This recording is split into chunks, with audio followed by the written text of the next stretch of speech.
While our show is all about the worst deaths in human history, survival, sometimes in some unfortunate scenarios, that's simply off the table. In today's episode, we'll examine 7 of the most brutal and bizarre deaths in human history. And let me warn you, this one's not for the squeamish. What tiny mistake led to one of the most gruesome diving accidents ever? How did a Disney attraction become a rotating death chamber? Oh, I know that one. I covered that one. What horrifying fate was waiting for an Arby's manager? Death, death, death, death, death, death, death, death. No. Hisashi Ouchi, the most radioactive man. For a nuclear plant worker in Japan, sadly, his claim to fame was becoming the most radioactive man ever. And no, he didn't get any cool superpowers. It all started on September 30th, 1999, when 35-year-old Hisashi Ouchi went to work at a nuclear fuel processing plant in Tokamura, Japan. He and 2 other workers were tasked with purifying uranium oxide to produce fuel rods for an experimental reactor. What could go wrong? Ouchi stood by the large fuel tank holding an industrial-grade funnel while his co-worker poured a little too much uranium oxide into it. Why is the worker covered in protective clothing, but he isn't? Suddenly, there was a blinding flash of blue light, a sign of a nuclear reaction gone wrong. Just moments later, Hisashi absorbed more radiation than possibly any person before him, around twice the lethal dose in humans. He arrived at the hospital with a swollen red face and bloodshot eyes.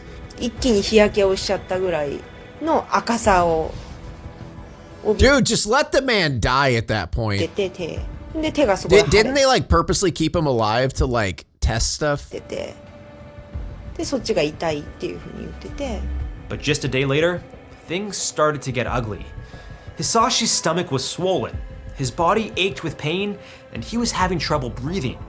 By day 6, a specialist had examined his bone marrow and determined he was no longer generating any new cells. His DNA was literally disintegrating. A week later, Ouchi was given a blood stem cell transplant courtesy of his sister, but it didn't help. He began developing blisters all over his body. Jesus. His skin started falling off. Oh! He had to be fed intravenously. At this point, most doctors would consider Hisashi a lost cause. Yeah! But because he was such a unique case study, they kept him alive with constant blood transfusions and tried many experimental treatments. Through all this, They made him a fucking test experiment. pain only got worse. Radiation is Poor scary? guy, Yeah. really living up to the Ouchi name. Sorry, I couldn't resist. All jokes aside, after 83 excruciating days, just a few days before Christmas, Hisashi died of cardiac arrest due to multiple organ failure.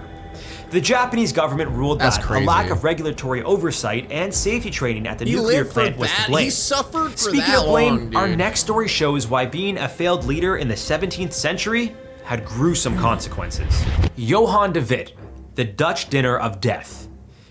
If you think politics are messy today, well, you're not wrong. But they're nothing like the late 1600s in the Netherlands. For the ruler of Holland at the time, Johan de Witt, life was good. The Dutch Empire was one of the greatest powers in Europe, and the money from their booming trade empire. Did they get any medical breakthroughs from that? No. They just found out that radiation makes people die. Was pouring in. Like his father before him, Johan gained the respect of his people for his political skills. He negotiated peace talks with England and other European countries, keeping conflict at bay. That was until 1672, when Louis XIV of France declared war against the Dutch. Despite having England by their side, Dude, the Dutch were we should just start having wars with fucking old wooden ships again, chat. That would be cool. invaded, and things weren't looking so hot for Johan's political career. Every conflict seems to find a would be scapegoat, cool again. and the Dutch people picked What? Johan. Yearning for a better leader, citizens embraced de Witt's rival, William III of the House of Orange-Nassau. Meanwhile, Johan's brother, Cornelis, was arrested and tortured for Put the politicians in them? Yeah, let's go back to the days where the leader of the country leads the actual, like, war. Like, leads, like, is like a general. Let's go back to that. conspiring against William. Johan went to visit his brother in The Hague to try to settle the matter. But little did he know that a large crowd was waiting for him outside. With no guards around, an angry mob dragged the two brothers out and began literally ripping them apart, piece by piece. Mangled and torn, the townsfolk stripped them naked and hung their bloodied bodies. Thank you, awkward spirit, for the 2 months. Up by their feet. And this is where things really went south.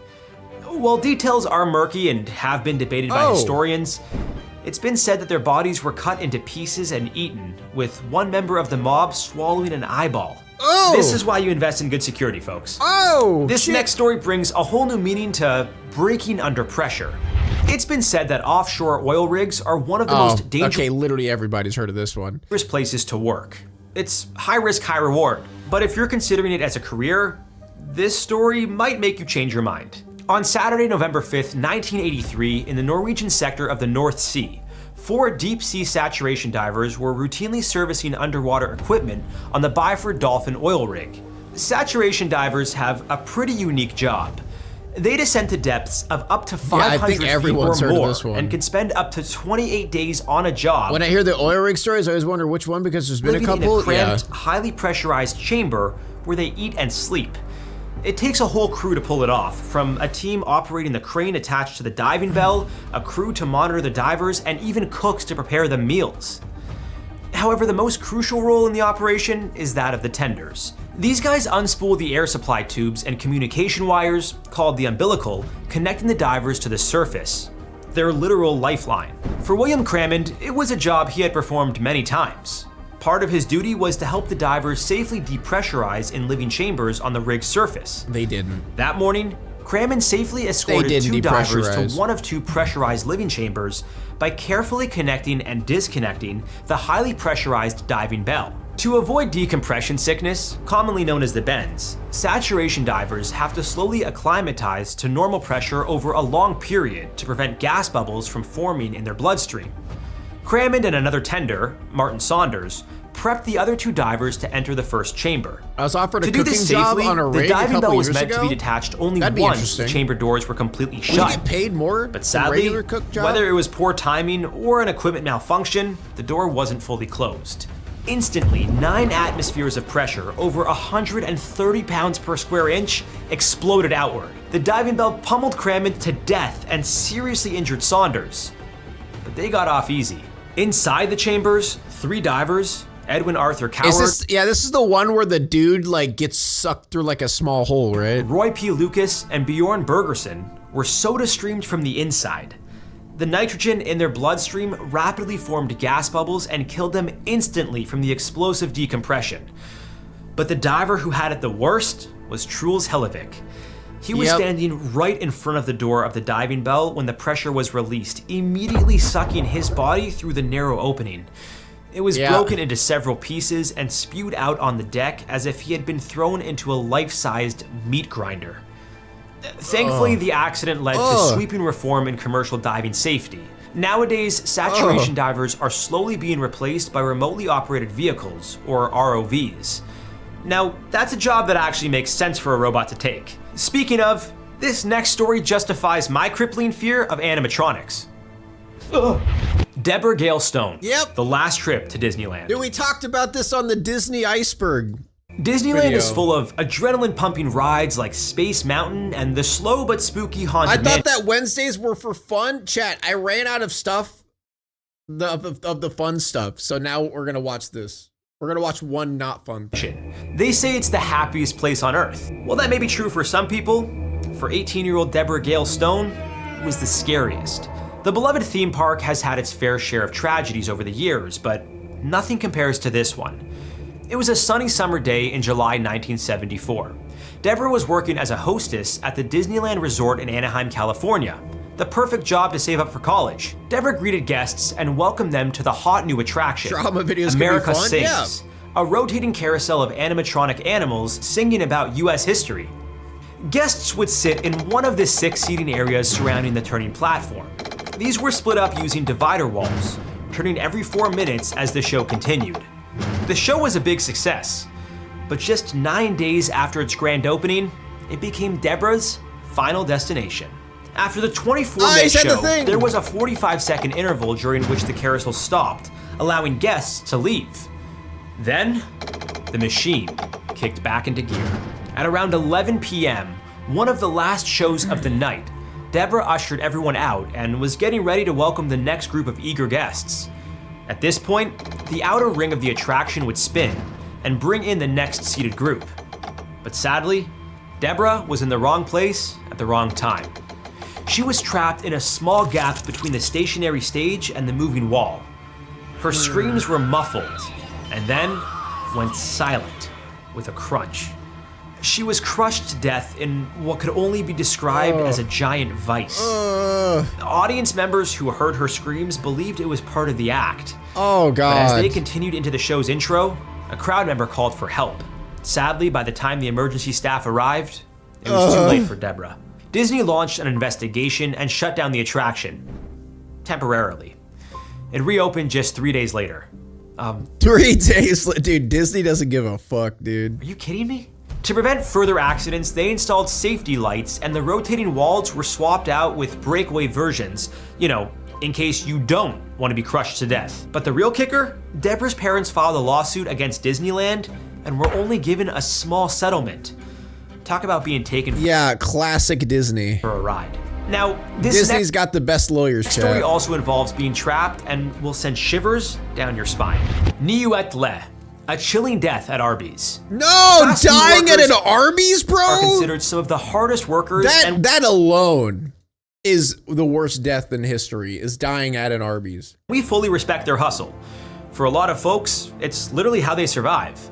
But as with any high-stakes workplace, accidents do happen. For one Arby's manager in 2023, sadly, it was an accident that could have been easily avoided. A Houston woman froze to death. It's one of the the most horrific. I don't get it. Is there not like a fail-safe opening for the inside of a freezer? You can imagine. 63-year-old Texas native Niuet Le and her son were transferred to a new Arby's restaurant in New Iberia, just 30 minutes south of Lafayette, Louisiana. On May 11th, around 9 a.m., Le started her opening duties as the floor manager. This included counting the inventory and checking items like buns and meat from the walk-in freezer. What she didn't know was that there had been problems with the latch on the freezer door lately. The freezer was around minus 10 degrees Fahrenheit, which is fine for short periods. Except as soon as Le tried to exit, she realized the door wouldn't budge. Typically, freezer doors like these are built to be thick and heavy to create a proper seal, which, unfortunately for Le, created a sound barrier as well. And to make things even worse, she didn't have her phone on her to call for help. Sadly, no matter how hard she banged on the door, none of her coworkers heard her. That's crazy. So no one went in the freezer at all? In all fairness, fast food kitchens can get pretty loud. It wasn't until 6 hours later that her son, Nguyen, who had just started his evening shift, came across the devastating scene. Sadly, his mother was completely frozen with bloody hands from beating on the door. After the tragedy, Nguyen and his siblings sued Arby's for unsafe working conditions. It was later revealed that the freezer door was broken and employees had been using a screwdriver to open it for months. What How do you not report something like that? I mean, come on. Dying from hypothermia is one of the worst ways to go. In minus 10 degree conditions like Arby's freezer, it would kick in after around half an hour. When your body temperature drops significantly like this, your nervous system, heart, and other organs begin to shut down. You'll start shivering, grow dizzy, Sounds and correct confused, for a fast food place. and eventually pass out and die. This next story might make you think twice about where you hold your work meetings. The Erfurt latrine disaster. In July of 1184, did everybody die in poop? in the medieval city of Erfurt, now considered central Germany, a meeting was set to resolve an ongoing land dispute between Landgrave Louis III of Thuringia and Archbishop Conrad of Mainz. On his father's orders, 18-year-old King Henry VI was brought in to mediate with the help of several nobles. Henry VI decided the meeting should take place on the upper floor of a 2-story building next to the Erfurt Cathedral. Whether it was for the view or his lofty ambition, it's hard to say why. What he didn't know was that right under the ground floor was a sewage pit. Not exactly the modern plumbing we're used to. Think of it like the bottom of a giant outhouse. Everything was going fine in the meeting. Members of Henry's court arrived, along with many nobles and bishops. What Henry and the others failed to realize was the poor condition of the upper floor's rotting wooden support beams. With one noble too many on it, the floor collapsed, and the impact broke through the ground floor beneath it. Between 60 to 100 people fell directly into a cesspool of human waste. Most died from injuries from the fall or by being crushed by debris. But even those who survived the fall could not escape to safety and suffocated in a vat of excrement stew. Oh! Oh! Dying, dude, dying in poop? Okay. Ooh. Wow. New nightmare unlocked. Luckily for Henry and Archbishop Conrad, they were sitting on a stone alcove by a window and avoided the fate of the others. As for Landgrave Louis, he wasn't so lucky, but that's planned. That's gotta be, that was a plan. They planned that shit. He planned that shit. He wanted them all to die. Was eventually rescued. After the incident, Henry ditched town to resume his military campaign and left Louis and Conrad to settle the dispute. Let's just say Henry didn't take shit from anybody. This next story turns up the heat and might change your perspective on kayaks. Alan Catterall, Kayak Factory of Fear. For 54-year-old Alan Catterall, what started as a typical day at Piranha Moldings, a kayak factory in Cheshire, England, turned into a living hell. Alan had been with the company for 12 years and had worked his way up to senior supervisor. Just a couple days before Christmas in 2010, he was tasked with cleaning out an oven where plastic was molded to a task with cleaning out an oven. I wonder what's gonna happen.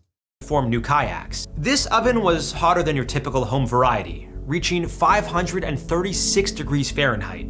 Alan's coworker and future son-in-law, Mark Francis, was planning on proposing to his daughter that week. Mark's job was to operate the oven that Alan was cleaning. Sadly, he failed to notice that Alan was inside. Oh my God, are you serious? He pushed the button to turn it on, and the door automatically closed shut. As the temperature began to rise, Alan banged on the door and screamed for help, which wasn't much use considering how noisy the factory floor was. In a matter of minutes, black smoke filled the factory and alerted workers nearby that something was horribly wrong. When they opened the oven door, they found Alan's roasted corpse burnt to a crisp. Melted skin was also found on the door, likely from Alan grabbing it in desperation. His devastated wife, Pearl, who also worked for the company, blamed Piranha Moldings for the accident. A health and safety executive, Martin Haywood, revealed that the oven doors were set to automatically close whenever the electrical supply was switched back on, a warning the factory had ignored several times before. A lawsuit was filed against— What? A big corporation ignoring warnings until someone dies and then they do something? No. Against the oven's designer, technical director Peter Macarith, who was found guilty of breaches of the Health and Safety Act. Walk-in ovens and walk-in freezers give me the freak? Yeah.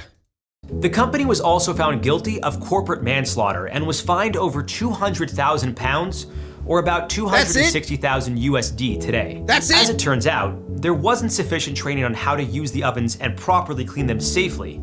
Since then, escape hatches have been added. What an absolute tragedy. And once again, this just goes to show how a simple oversight can lead to unthinkable horrors. Our heart goes out to all the families and friends of the victims we mentioned today. Hopefully, with better safety guidelines, more accidents like these can be avoided. So what did we learn? Safety first, always. Read the— What did we learn? Corporations don't do shit unless someone dies. Also, chatter who is whining and bitching about ads, I do not control them. Stop fucking acting like I have this like omnipotent power to just press ads whenever you show up. Like, shut the fuck up. I'm tired of people complaining about them. God damn it, dude. Sorry that you showed up when ads were playing. Like, get over it. Fucking dumbass people, dude. I swear to God. You know my pig? Why are the ads playing? What the fix the ads, pig? Fucking dumbass. Subscribe if you can't handle it, bitch. Subscribe.